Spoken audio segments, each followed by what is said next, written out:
Welcome everyone to the Lofi Poli Sci podcast. I'm your host Michael Pickering, and that's right, Lo-Fi as in low fidelity, low quality, in your face, messy as can be global news show. Here we're going to talk about that famous question, what's going on in the world today?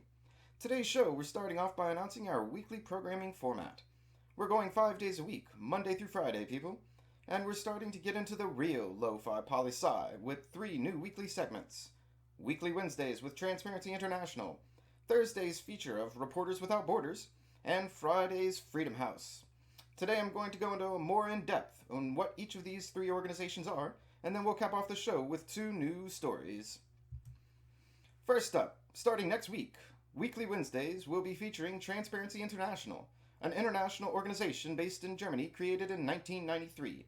Their mission, quote, "From villages in rural India to the corridors of power in Brussels, Transparency International gives voices to the victims and witnesses of corruption. We work together with governments, businesses, and citizens to stop the abuse of power, bribery, and secret deals." The organization ranks 180 countries and territories around the world on a scale of 0 to 100, 0 being most corrupt and 100 being least corrupt. Quote, "The Corruption Perception Index ranks 180 countries and territories by their perceived levels of public sector corruption, according to experts and business people. This year's analysis shows corruption is more pervasive in countries where big money can flow easily and into electoral campaigns, and where governments listen only to the voices of wealthy or well-connected individuals. Starting next Wednesday, we'll be focusing on a new country each week. Currently, New Zealand and Denmark are tied as the number 1 for least corrupt governments, and Somalia is ranked 180 with the most.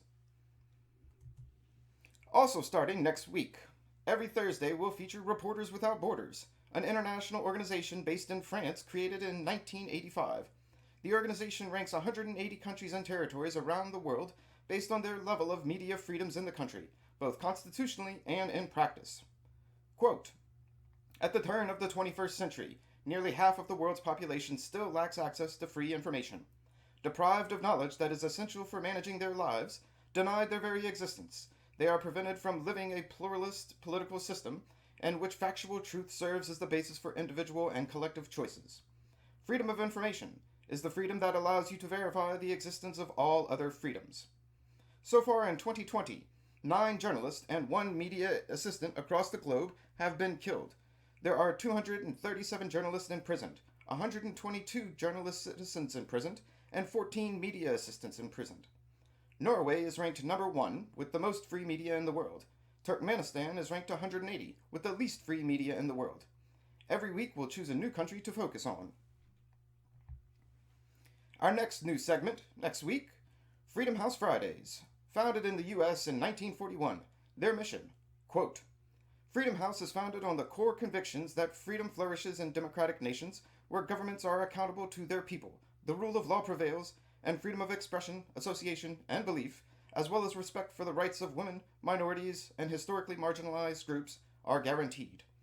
Freedom House scores countries across the globe on a scale of 0 to 100, based on their levels of civil liberties and civil rights, meaning how free are they. 0 is complete authoritarianism, 100 is completely free. Each Friday we'll be focusing and covering a different country and see how their freedom is going in the world today. Currently reported by Freedom House, civil liberties and civil rights have been in decline across the globe for 14 years straight. Countries that have 100 freedom scores, which I personally disagree with, but we'll cover that next week.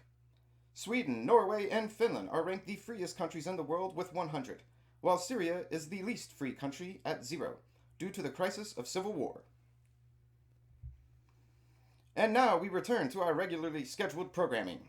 It's time for the Headline in the Spotlight segment. Source: BBC News, World Section, Subsection, Latin America. Venezuelan Navy vessel sinks after ramming ship. The RCGS Resolute was flagged as a Portuguese ship and reported to have been carrying out routine engine maintenance in international waters 13 miles off the coast of Venezuela. The Venezuelan Navy vessel then, reportedly, radioed a warning, fired gunshots, and began ramming the vessel. The Resolute, having reinforced hull, survived while the Venezuelan ship began sinking, and the crew were saved. The background and implications of the story. This is a continuation of recent stories centering on Venezuela. The country accused the Resolute of an act of aggression and piracy, and is further considering the possibility that the Resolute was carrying mercenaries to attack Venezuela. This story is still in development. Stay tuned, Lofi Poli Sci listeners. And a last piece of news for the week from the Associated Press. Section Oddities. Fire officials save cold kitten that was stuck on roof. I suppose gone are the days where cats were stuck in trees. That's right, Lo-Fi listeners. In Georgia, a 6-week-old cat was stuck on a roof. Saved, nursed back to health with milk and cat food, and then named Shingles by popular demand. Original, people. Very original. The implications.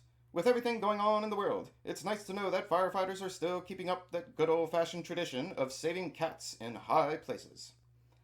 And that's a brief snapshot of what's going on in the world today and our Schedule League program moving forward.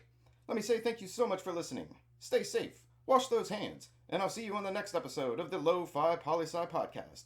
Pickering, signing off.